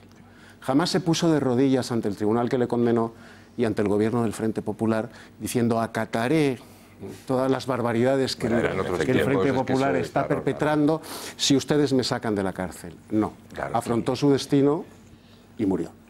Javier, aquí han querido dar siempre, ya sabes, los golpes de Estado posmodernos tienen que ser gratis. Si no, claro. Cuando pisas la cárcel ya se acabó el golpe de Estado, ¿no? Es decir, ya politiqué. No, a mí lo has explicado muy bien. ¿Para qué vamos a insistir un poco? La cuestión es que a mí lo que me preocupa y me asusta, bueno, me asusta de comprobarlo, es el nivel de la clase política que tenemos. Es decir, yo no sé, el Partido Socialista, ¿de dónde saca estas joyas? Es decir, si estamos en manos, si las personas de la calle que estamos trabajando y que estamos dedicados a intentar salir adelante en el día a día, dependemos de que estos señores se amañan a los legisladores, lo llevamos claro. Es decir, lo de Cataluña no ha ido a más de milagro, por lo que parece. Es decir, ha sido un milagro que en Cataluña no se haya montado la mundial. Esta señora es legisladora, ¿eh? Por eso te digo, es decir, que si estos son los legisladores, para allá vámonos. A mí me preocupa que una persona que, es decir, el nivel intelectual, bueno, utilizar la palabra intelectual me parece ya exagerado. A mí me hubiera preocupado que mi profesor... Dos cosas muy rápidas. A mí lo que me disgusta es que el Partido Socialista viva siempre anclado en el pasado. Es que siempre está mirando al pasado. A mí me gustaría que el Partido Socialista en particular y la izquierda de este país en general mirase hacia el futuro, no hacia el pasado. Siempre está mirando hacia el pasado. Y además, lo que me preocupa también es que tengan ese complejo hacia la derecha, esa inquina hacia la derecha, que por cierto lo tienen fundamentalmente por el complejo que tiene la derecha. En España, en este país también, llamar a alguien de derecha, oiga, pues si la derecha tiene tanto derecho a existir como la izquierda, o sea, que a mí me digan que he sido... Luego ha querido rectificar y dice, no, que quería comparar a Albert Rivera con José María Aznar. Oye, pues ojalá fuera Albert Rivera como José María Aznar. A mí me parece que José María Aznar ha sido un buen presidente del gobierno de este país y que la derecha tiene tanto derecho a existir en este país como a la izquierda. Por lo tanto, si hace una comparación con un político de derechas de la talla, a mi parecer, de José María Aznar, que hizo bastantes cosas buenas por este país, pues me parece que no es ninguna cosa. Por cierto, ayer me acordé mucho de ti, Javier Horcajo, porque estuvo Albert Rivera en mi universidad y tuve la oportunidad de escucharle. Iba sin corbata, pero me acordé mucho. Entallado, iba entalladito, como dice Horcajo. Un poquito entallado. El príncipe entallado. En el caso de Rivera me hubiera preocupado mucho más. No me hubiera preocupado que me hubieran comparado con José Antonio, porque la matización de las diferencias son fáciles de hacer. Sí. Pero me habría preocupado muchísimo, por ejemplo, que me hubieran comparado con el señor Largo Caballero, sí, o con el doctor Negrín, que fue culpable de prolongar absolutamente de forma innecesaria durante bastante tiempo una guerra civil que sabía que tenía perdida. En fin, por ejemplo, a mí la talla moral de esas personas, o de Largo Caballero, que en febrero del 36 ya anunciaba la guerra civil, por ejemplo. Pero claro, esta gente ha leído poco. ¿Pero qué proyecto tiene Adriana Lastra para España? Lo conocemos para el futuro de España. Dándole la vuelta a tu argumento, yo no he escuchado la rectificación esa en la que dice que se equivocó y que no quería hablar de Primo de Rivera, sino que quería hablar de José María Aznar. Pero entonces es el subconsciente el que da de lata, porque ya está haciendo presidente a Rivera. Sí. Pues además, totalmente a lo mejor. Bueno, un último apunte de Cataluña. Sí que me gustaría, no sé si recuerdan, saben ustedes quién es Roger. Roger es una activista independentista que perdió un ojo el pasado 1 de octubre. como consecuencia de le dispararon, la policía disparó una pelota de goma y le dio en el ojo y ha perdido la visión de ese ojo. Bueno, lo cierto es que ha hecho una tournée desde el 1 de octubre por diversos medios de comunicación, ojo, catalanes, independentistas y también nacionales, que le han dado voz y eco a este tal Roger. Pero aquí, desde luego, lamentamos que haya perdido la visión, porque no se lo deseamos a nadie, y desde luego, pero bueno, en los enfrentamientos con la policía puede ocurrir este tipo de cosas. A mí tampoco, ¿no? ¿Cómo? Que a mí tampoco me lo deseas, ¿no? No, a ti tampoco, lo que pasa es que... bueno, en fin. ¿Qué pasa? Que Roger escondía o mintió, una vez más. Recuerdan también a la señora de los dedos rotos, que al final no le rompieron ninguno, sino que era una capsulita. Sí, efectivamente. Las tetas, sí, famosa ya mundialmente. Este Roger parece que es otro farsante, porque ha ido en esa tournée ante los medios de comunicación diciendo aquello de que se manifestaba solo con las manos, que iba de camino a su casa y que de repente una pelota impactó en su ojo. Ya le demostramos que nanay, que empujó a policías, que les lanzó vallas. Con lo cual, el momento en el que perdió ojo fue como una acción-reacción de la policía. Pero es que encima hemos visto que durante meses y semanas atrás era uno de los activistas que estaba en primera fila increpando a la policía, a las fuerzas del orden, cortando carreteras. Vean a este angelito, vean. És com el cojo manteca. Després vaig tornar a pujar, que estaven, bueno, seguien a la Policia Nacional, estaven ja retirant les urnes, ficant-les a les furgonetes i bé, allà va ser com sense avisar ni res, la policia va començar a carregar amb les porres i res, en el moment de l'impacte estàvem simplement esperant que la policia s'acabés de retirar. A més, la casa meva, que és on volia tornar jo, estava just a la cantonada de sota, que és on visc i cap on es dirigien ells. Per tant, anava seguint-los a ells, esperant a poder entrar a casa meva un cop haguessin passat. I en aquell moment, a mitja altura entre el carrer Gran Via i Diputació, mentre estàvem... En realitat no estàvem fent res, estàvem esperant que marxessin i bé, entre tot el que vam fer va ser intentar evitar-ho de la forma més tranquil·la que podíem, mans en l'aire, som gent pacífica, aquesta forma de protesta pacífica, no?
Bueno, este es el tal Roger. Quiero que presten atención nuevamente al momento, el día o el momento en el que perdió la visión del ojo, que es en este momento. Fíjense cómo coge una valla.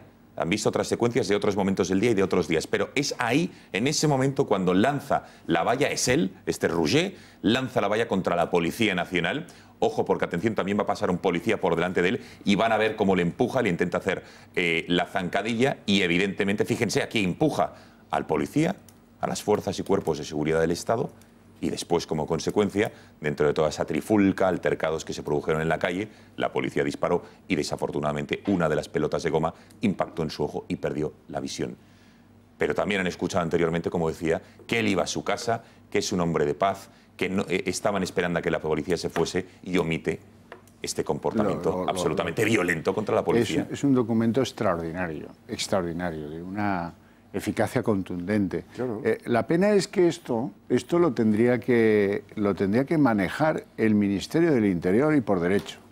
No la prensa, no el esfuerzo de quien haya conseguido localizar a este individuo aquí. La pelota de goma, que por cierto hay que decir que eso, nadie con una escopeta que lanza pelotas de goma es capaz de acertar a 10 metros con el ojo de alguien. La disparas al bulto y va donde va, y no sabes dónde va. O sea que no hay en ese sentido más intencionalidad que la de alejar con pelotas de goma a los que están tirando vallas a la policía, empujando a la policía y cantando lo de la canción de los cuperos. Las calles eran siempre nuestras, ¿no? Que es una declaración pues, de intenciones.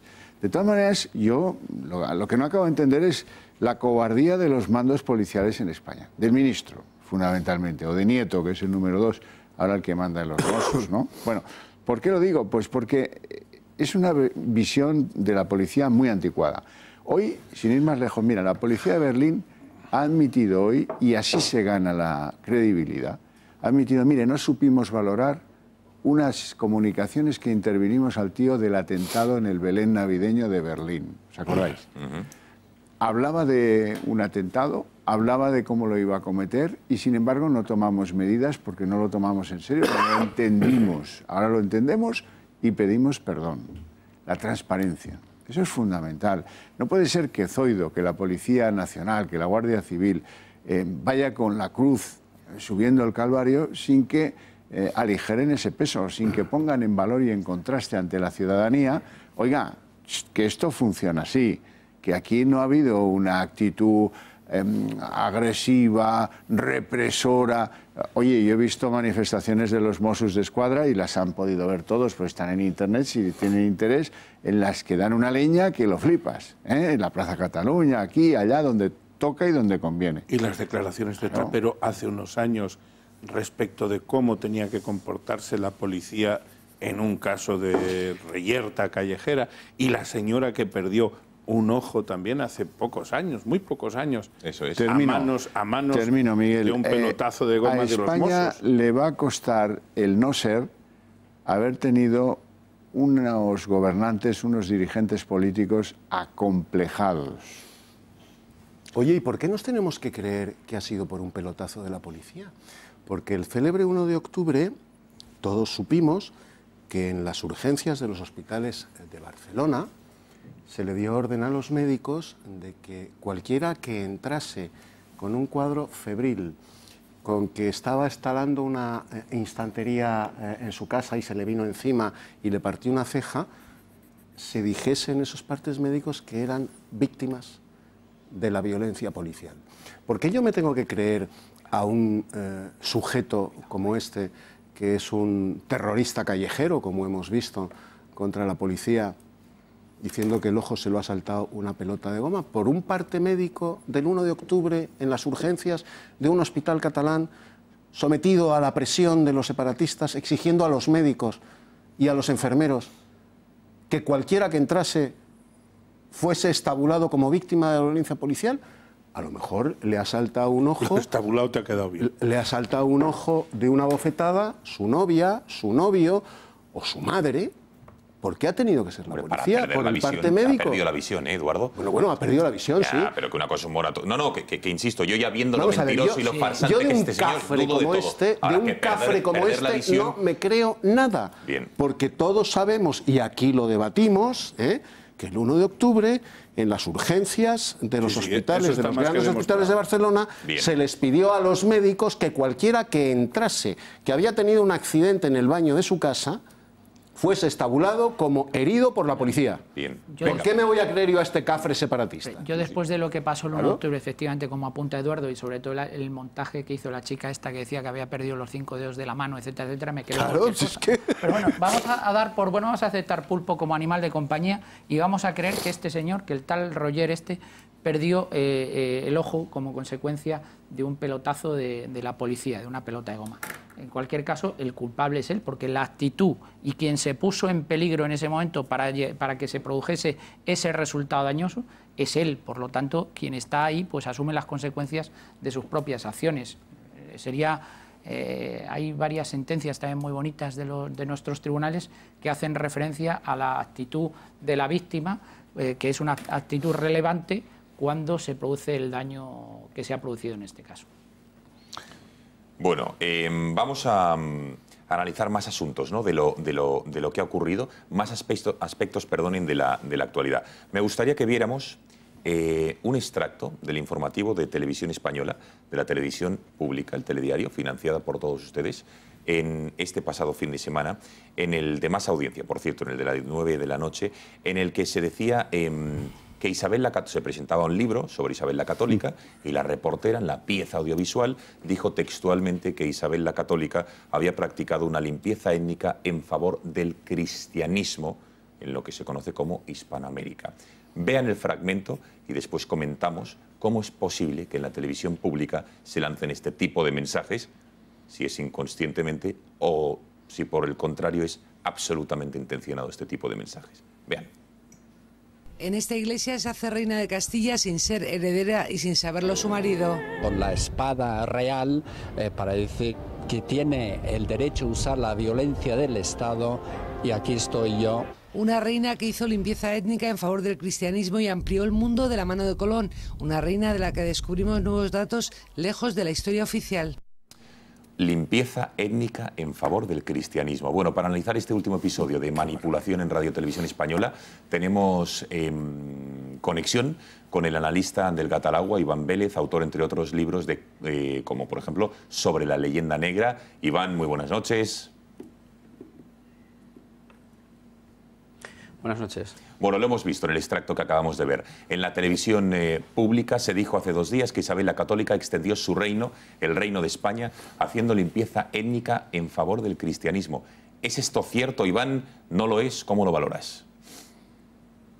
Pues no, es justo todo lo contrario. No hubo en absoluto ningún proyecto de limpieza étnica. Hubo, por supuesto, muertes de indígenas, de naturales, pero debidas a causas, pues algunas sí violentas, algunas relacionadas pues con la bacteriología, pero en absoluto hubo ningún proyecto de limpieza étnica, sino todo lo contrario, intentar integrar a esas sociedades en las estructuras políticas, religiosas y sociales de la corona española. Bueno, entonces, Iván, si no es cierto, ¿por qué crees que se dice y por qué está tan extendido el mantra de que en la conquista de América el Imperio Español fue poco menos que genocida? ¿A qué lo achacas? Habrá un motivo, ¿no? Bueno, ese es uno de los pilares de la leyenda negra antiespañola. Y es un argumento que se sigue repitiendo, todos los 12 de octubre lo vemos, el famoso mantra del genocidio, que desmiente la propia realidad. Es decir, que si alguien va a América, pues se verá que el producto final y quizá el más importante del Imperio Español, pues es la configuración de unas sociedades mestizas. Lo que hubo además, ya que hablamos de Isabel la Católica, es un proyecto de integración cuya célula, digamos, era la ciudad. Se trató de atraer a los indígenas a las ciudades y además fomentar los matrimonios mixtos. Hay un mestizaje que ya digo, pues desmiente todo este tipo de acusaciones, pero también es cierto que desde la propia España pues se alimentó la leyenda negra, que además venía muy bien en una guerra político-religiosa, me estoy refiriendo al cisma luterano y a todas sus consecuencias, y se alimentó pues con obras como la de Bartolomé Las Casas. En definitiva, pues es una dialéctica de imperios en la cual pues España ha salido perdiendo en lo que respecta a la guerra propagandística, y es algo en lo que tenemos que trabajar para revertir la situación. En cambio, Iván, y ya por último, hay otros imperios que sí conquistaron partes del mundo arrasando con lo que encontraban por delante, ¿no? Sí, sin duda. Nosotros distinguimos al menos dos clases de imperios, unos que llamaríamos imperios generadores, aquellos que pues fomentarían esto que estamos hablando, la creación de unas sociedades mestizas que acogieran a las sociedades pretéritas, que las integraran y que las elevaran dentro de sus condiciones, o sea, con respecto a sus condiciones previas. No olvidemos que las sociedades con las que traban contacto los españoles en América son, pues algunas están en el Neolítico, algunas practican la antropofagia, y todo eso fue erradicado para incorporar nuestras instituciones de todo tipo, sociales, políticas, etcétera, etcétera. Es generador también porque el grado de elevación al que han llegado estas sociedades pues es homologable a la de referencia, en este caso la península, Castilla, Aragón y la monarquía hispánica, y eso es lo que les permitió esas emancipaciones. Por otro lado, también como detalle curioso, yo creo que hay que decir que incluso desde la parte indígena también se buscó en algún caso el mestizaje. Estoy pensando en cuando a Cortés le ofrece el cacique de Tlaxcala a sus hijas para haber generación. Son palabras textuales que recogemos que se recogen en las relaciones y crónicas. Por contra, sí que ha habido otras metodologías que en absoluto han producido estos efectos sociales y civilizatorios. Serían aquellos imperios depredadores que en vez de utilizar la ciudad como célula, pues utilizaban la factoría colocada en los bordes de estas sociedades y trabando contactos mínimos con esos colectivos, pues trataban de obtener productos como son las materias primas y otro producto que es el producto humano. Estoy pensando en la esclavitud. Como ejemplo de imperio generador tendríamos pues a Roma o a España, y como depredadores pues evidentemente hay que señalar con mucha precisión a Holanda o Inglaterra. Queda clarísimo. Iván, muchísimas gracias por tus aclaraciones y por haber puesto los puntos sobre las IES en un tema tan interesante como este. Gracias y muy buenas noches. A vosotros, buenas noches. Bueno, la pregunta que acaba de hacerse no se la quería hacer a Iván porque quería, como autor de este libro, sobre si queréis que esto en televisión española ha sido de una manera intencionada o ha sido por desconocimiento y por comprar un nuevo mantra de la izquierda. Porque claro, aquí ya no se sabe. Por la bulia, la estupidez y la negligencia del Partido Popular. Se habla mucho de la dirección del Consejo y demás, ¿no? Pero lo que es lo vemos en general en el periodismo. Es decir, yo me lo encuentro todos los días, es decir, las reacciones, lo que vomitan las facultades, lo que sale del periodismo. Es este tipo de personas. Permitidme que haga una transaccional. Yo creo que es al 50% las dos cosas, desconocimiento y algo de mala fe. ¿no? Es una ignorancia, pero una ignorancia basada en una ideología. Que al 50%. Bueno, vamos a ver algunos detalles de cómo fue esto, porque esto es obligatorio que alguien en los informativos de televisión española se lo sepa. Esta mujer, Isabel la Católica, muere en 1504 y el descubrimiento de América se produce en 1492. O sea, estamos hablando de 12 años. Los últimos años de Isabel la Católica hasta que muere en Medina del Campo, ¿cómo fueron? Pues tremendos, los de alguien que tiene un cáncer de útero que la está llevando por delante. Un año y medio antes pide a la población que la adoraba: oiga, no recéis por mi curación, mi sanación es imposible, rezad si acaso por mi alma, lo demás está perdido. Que no consintió, en fin, ya sabéis que no consintió que los médicos de la época, que tuvo los mejores, como procede en el caso de una reina, pues no consintió que mirasen que podía o no tener, ¿no? Hay quien incluso mantiene la tesis de que eso le viene de cabalgar tanto en la conquista de Granada, cosa que en la que yo no me voy a meter porque no soy médico y no sé si es posible o no es posible, pero esa historia existe. En segundo lugar, la corona de España, no por parte de Isabel la Católica, porque no tuvo tiempo para eso, pero los que vinieron después, si se caracterizaron por algo en América, fue porque eran los protectores de los indígenas. La corona protegía a los indígenas. Con unas leyes desde el punto de vista jurídico impresionantes, que reconocían muchos derechos. Lucharon con la corona de España los indígenas. Eran los criollos los que estaban contra España. Algunos de ellos habían servido en su ejército y eran de origen claramente español. Pero se desentendían de lo del rey de España. Ahora, los indígenas de los lugares estos, pues al margen de que evidentemente el encuentro de dos culturas y de dos mundos y de dos continentes, pues produce allí y aquí pues enfermedades, perturbaciones graves, hasta que eso se estabiliza, los caballos de Canarias, que resulta que llevan allí no sé cuántas cosas, que hace que se diezme la población, ciertamente. Pero bueno, oye, ¿hay mala fe en llevar las ideas trasnochadas de la Inquisición tal vez a América? ¿O la hay lo que hacen los ingleses para dominar China, que es introducir el opio y las guerras del opio? Entonces, hay dos tipos de imperio que no decía, lo decía más o menos el predador, pero hay una cosa más fundamental, como dice hispanista John Eliot, lo decía, es decir, España es imperio, es decir, y el otro es colonia, es decir, el imperio británico es meramente colonial. ¿Y qué diferencia hay? Es decir, que los territorios que se integran a la corona española se integran de pleno derecho a la corona española. Es decir, hay un momento en la historia de España en el que Nuevo México es más importante que la propia península. Claro, es decir, vamos a ver. Y aquí hemos tenido a partir de las Cortes de Cádiz diputados de los otros españoles. Exacto. A ver, Eduardo. Vamos a ver, la figura de Isabel la Católica es una figura inconmensurable en sí misma por su obra política y por su obra universal. Como lo que se ha puesto en tela de juicio en esa televisión que pagamos todos y que parece ser que está dirigida por bueno, pues los exégetas de la leyenda negra, dejemos a un lado su labor política unificadora en España y vayamos al ámbito internacional, donde es mucho más respetada que en España. No hay medievalista ni estudioso del Renacimiento europeo que no diga que Isabel la Católica es la reina y el político más importante que ha dado Europa desde el Renacimiento. Vamos a ver, unos años antes de la toma de Granada, Mehmed II, el sultán de los dos continentes, toma Constantinopla, provocando la caída del Imperio Romano Oriental y el dominio absoluto del Mediterráneo Oriental por los musulmanes. Los musulmanes llegan hasta Viena. En el extremo occidental del Mediterráneo está España, invadida por los musulmanes. Los musulmanes van a cerrar el Mediterráneo, el Mare Nostrum, la civilización cristiana, la van a cerrar y la van a destruir desde el extremo oriental al extremo occidental. Cuando se toma Granada en 1492, el extremo occidental de esa tenaza musulmana en Europa se rompe. Por eso las campanas repican en toda Europa, desde Lisboa a los Urales, cuando llega la noticia de la caída de Granada y la expulsión de la dinastía nazarí de España.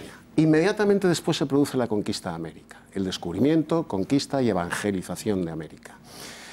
Si miramos las cosas sin cronocentrismo, que es el defecto que alimentan el viejo mester de progresía y, por supuesto, todos los exégetas de la leyenda negra, el cronocentrismo es ese defecto que nos hace ver y juzgar hechos que se produjeron hace 500 años a la luz de la mentalidad de hoy. Sí, la paradoja del historiador. Y eso es una barbaridad. Claro.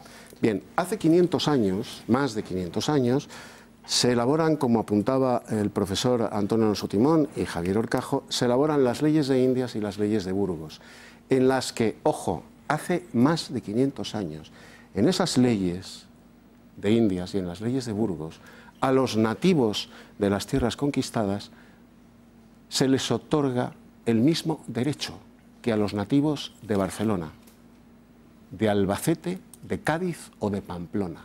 El mismo estatus. Son españoles por el mero hecho de haber llegado allí a España. La diferencia entre la conquista española y la conquista inglesa es que cuando los españoles llegaban a un territorio, lo primero que edificaban era una iglesia, una escuela y una universidad. Los ingleses, ese imperio rapaz, lo primero que edificaba era una lonja de esclavos y un banco.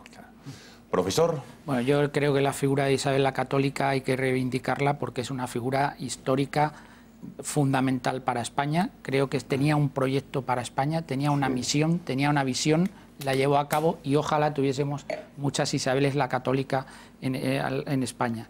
Me ha gustado la explicación que hacía Iván anteriormente, la distinción entre imperios generadores y imperios depredadores. El imperio británico es un imperio efectivamente depredador. Depredador en lo económico, porque sometía a sus colonias a un proteccionismo que a base de negociar con la metrópoli era como les imponía luego culturalmente, socialmente. Solo hay que ir a América y ver cómo están los aborígenes de América del Norte y cómo está América del Sur. Y en lo jurídico las leyes del Imperio Británico siempre iban a favor de la metrópoli. España, sin embargo, efectivamente desarrolló muy especialmente las leyes de Indias, en las que tuvieron un protagonismo fundamental los dominicos. Sí, entonces, esas leyes de Indias protegían en lo jurídico a los habitantes de América. Efectivamente, se les otorgó representación territorial en las Cortes de Cádiz, por ejemplo. Por lo tanto, España sí que fue un imperio generador. trasladó una cultura, pero respetó la cultura de América, respetó jurídicamente la situación de los indianos, económicamente también había un respeto y socialmente se mezcló con la sociedad americana. Por lo tanto, no hizo esa limpieza étnica que hicieron los holandeses y que hicieron los británicos. Ojalá, repito, insisto, que hubiese muchas Isabeles la Católica en España. Y además, al igual que... Miguel, por concluir, venga, que tenemos un par de asuntos más que me gustaría abordar en el programa. Yo no me meteré en las profundidades históricas porque ya están suficientemente dichas. Aportaría, si acaso, alguna visión alternativa adicional, porque, por ejemplo, como se ha apuntado, en el siglo XIX, los hijos de los ingleses, que ya eran americanos, de estadounidenses, quiero decir, que hicieron en el medio oeste y en el oeste americano con las tribus indias. Pero es que exterminarlas. Mucho más recientemente, que han hecho belgas, alemanes, franceses, sí, en el África Negra. ¿Qué se ha hecho en el siglo XX ahí? ¿Qué se ha hecho en Oriente Medio por parte de las potencias que se repartieron? Ya no estoy en el siglo XV, ni en el siglo XVI, ni en el XVII, ni en el XVIII. El movimiento independentista latinoamericano, hispanoamericano, iberoamericano, como se le quiera decir, se produce también en un contexto de extrema debilidad, un contexto histórico de extrema debilidad, sí, señor, de la madre patria de España, porque España pues estaba hecha unos zorros por la intervención napoleónica, pero más recientemente, más reciente todavía. ¿Cómo se puede entender? Porque detrás de los genocidios que hay, que se dan, que se siguen dando en el tercer mundo, está el neocolonialismo de la pura incidencia de un capital desbocado. Esta gente que habla de Isabel la Católica, hombre, valdría la pena que se dieran un paseo por el presente, ya que el pasado demuestran tener una ignorancia supina de cómo fue, pues valdría la pena que dedicasen su tiempo más bien a entender lo que está pasando en el presente en muchas partes que tienen la inmensa desdicha de seguir padeciendo un colonialismo que España, por otra parte, jamás practicó, Miguel. Nunca practicó, pero es que la satrapía que intentaron los que promovieron, esta gente, en fin, que tuvo su... ¿Quién era Bolívar, por ejemplo? ¿Quién era el general Lavalle? ¿De dónde procedía? ¿De dónde procedía San Martín? Era gente que se había curtido, se había formado en escuelas militares españolas. Fíjense en dos imágenes. Imagen de la puerta hoy del monasterio de Guadalupe en Extremadura. Ahí está la pila bautismal de los dos primeros católicos americanos, los dos que vinieron, que fueron bautizados allí, porque era obvio que para el Reino de España era fundamental que sus súbditos pues fueran salvados en la religión católica. Es la cosa que llevaron de una ida y de vuelta. 360 años después, casi 460 años después, en 1958, ¿recuerdan la imagen de los belgas en Bruselas reunidos para ver a las niñas congolesas de su colonia del rey Leopoldo? Como si estuvieran viendo gorilas. Pues ahora comparen. Y si quieren hablamos del imperio holandés y de cómo les consideran en Indonesia. Y además Isabel la Católica un segundo, hizo una cosa muy importante. Quiero que vean, atención, lo que está ocurriendo en Sevilla, porque no dan crédito con el cartel de Navidad que ha presentado hace 2 o 3 días la Asociación de Belenes de la capital hispalense.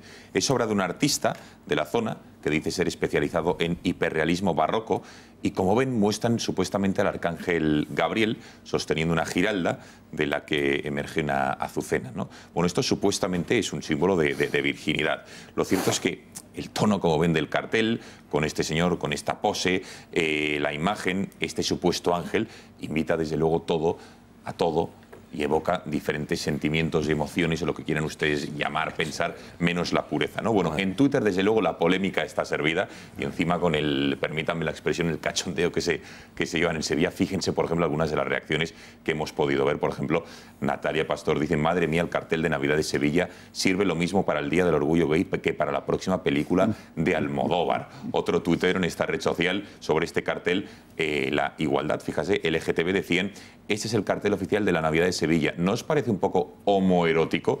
Desde los lobbies gays incluso ya constatan y evidencian lo que supone este cartel. El ángel del cartel de las fiestas de Navidad del Ayuntamiento de Sevilla está cantando claramente "Yo soy aquel" de Rafael en lugar de "El tamborilero". Y vamos a ver un par más, por ejemplo, que hemos visto. ¿Qué hace el delantero del Atlético de Madrid, Griezmann, en el cartel de Navidad? Incluso Matamoros, Kiko, decía que, bueno, con la foto del cartel, que si decía lo que pensaba sobre el cartel, o que mejor no lo iba a decir porque si no la Fiscalía tendría que actuar de oficio. Bueno, se arma una... Vamos a ver, me dicen que la podemos ver, fíjense, efectivamente. Este es el cartel que anuncia la Navidad en Sevilla. Si digo lo que pienso, actúa la Fiscalía. Anda, descríbelo para los de la radio y para mí. Bueno, ya lo he descrito. A ver, que lo describa Orcajo, que yo creo que se prodiga más en adjetivos. Yo te lo describo. No, Eduardo no. Eduardo no quiero que lo escriba. A ver, Venegas o Venegas aquí a opinar. O sea, solo a opinar. Yo te lo describo. Nuestros oyentes de la radio se lo pierden. Venga, a ver, lo describe Eduardo. Yo te lo describo. Pues mira, Miguel, se trata de la representación de un efebo digno de un sátrapa persa, de aquellos que habitaban en la Sublime Puerta, en los burdeles de la Sublime Puerta, y que los sátrapas persas compraban para su goce y sus placeres. Está tocado de dos alas, solo le falta un detalle para ser un efebo oriental perfecto, digno de la satrapía de cualquier gobernador de Ciro el Grande. Le falta un tanga de leopardo y unos ligueros. Es lo único que le falta. Bueno, y con esto se convoca a los sevillanos a la Navidad. ¿Eso quién lo paga? Un efebo. Esto lo ha hecho la Asociación de Belenes de la capital hispalense. Quien está detrás, evidentemente, el arzobispado se ha desmarcado, pero bueno, que esto es la celebración cristiana de la Navidad con los belenes, y esto está en diferentes lugares públicos animando a la celebración de la Navidad en Sevilla. Ya, pero esa asociación... Mira, a mí me da mucha pena porque esto es que muchos niños crezcan sin referencias. Que muchos niños crezcan pensando que este es un país almodovariano sin saber quién es Almodóvar todavía. No es imaginable pues que en Estados Unidos empiecen a revisionar la cultura del western, ¿no? Dice, oye, ¿y por qué no hay indios gays, transexuales y no sé qué y tal? Bueno, pues y empiezan a hacer la diligencia de nuevo, luego Río Bravo, en fin, cogen a John Huston y lo mandan a hacer puñetas y ponen a otro guionista que transforme. La Navidad es como te puede gustar o la puedes odiar, no pasa nada, pero respétala. O sea, yo no me imagino que en Finlandia se tolerase una aventura de, pues, no sé, de un Papá Noel descapotable o haciendo insinuaciones. No se toleraría. Son gente seria, son luteranos en su mayoría, no lo iban a consentir. Pero es que esto, vamos, es el cartel indigno, no parece que represente de la Navidad, si es que uno tiene cierto respeto por ese mundo casi entero que la celebra. Pero ¿quién está ahí? ¿Quién es? ¿Por qué hacen eso? Porque bueno, esto todos los años la asociación la asociación de Belenes de Sevilla efectivamente hace carteles animando a la celebración de la Navidad, pero este año se han desmarcado con un autor que ya te digo que especializado, dice, en el hiperrealismo barroco, pero eso yo no sé ni siquiera si es barroco, pero vamos, lo que desde luego es de muy mal gusto y desde luego barroco sí que es. Bueno, sí, claro que es barroco, es el rato, sí, pero es que ya incluso supuestamente, como os digo, pero alguien será el responsable teniendo de eso, una giralda, pero hay como una flor, bueno, en fin, es desde luego, te tiene que evocar a la pureza, pero evoca todo, Miguel, menos a lo que supuestamente... Pero lo que yo digo, y perdonad que insista, porque es que no me cabe mucho en la cabeza eso, alguien ha tenido que tomar la decisión de aprobar eso. Sí. Y supongo que no habrá sido una decisión unipersonal, habrá sido incluso una decisión colegiada de esa asociación. Y esa asociación pues integrará, pues no sé, mucha gente. O yo es que creo que los sevillanos, por lo que me describís, los sevillanos no están representados ahí. No representan a nadie. Es decir, yo creo sinceramente que yo conozco mucha gente de Sevilla. Y yo tengo sede profesional en Sevilla y voy por Sevilla con frecuencia. Estuve hace 8 o 10 días allí. Yo no... Además, si algo caracteriza a Sevilla es el respeto a las tradiciones. Y pues yo creo que esto no respeta la tradición de la Navidad de Sevilla. Ni la Navidad de ningún sitio. Pero alguien tendría que explicar por qué ha aprobado una cosa tan absolutamente excéntrica de lo que es la Navidad. Bueno, pues, el muchacho este de escasa masculinidad o de dudosa masculinidad parece sacado directamente de la carroza de los carnavales de Tenerife del año pasado, en los que en una de sus carrozas pues había un Cristo travestido, un Cristo feminoide, un Cristo, bueno, pues sencillamente que ofendía incluso a los no creyentes. Bueno, pues parece sacado de esa carroza, porque se persigue exactamente lo mismo. Sí, se busca exactamente lo mismo. Desvirtuar, efectivamente. Lo que hace es desvirtuar lo que es la Navidad, efectivamente. Bueno, señores, que no hay tiempo para más, que nos tenemos que ir. Queríamos terminar con esta polémica que está ocurriendo en Sevilla desde el pasado fin de semana con la presentación de este cartel. Profesor Timón, muchísimas gracias por haber estado esta noche aquí. Muy buenas noches, Gonzalo. Horcajo, gracias. Buenas noches. Mañana más. Javier, muchísimas gracias. Buenas noches. Nos vemos en otra ocasión. Miguel. Yo de timonel al lado del profesor Timón. Eso es, profesor Antonio Alonso, efectivamente.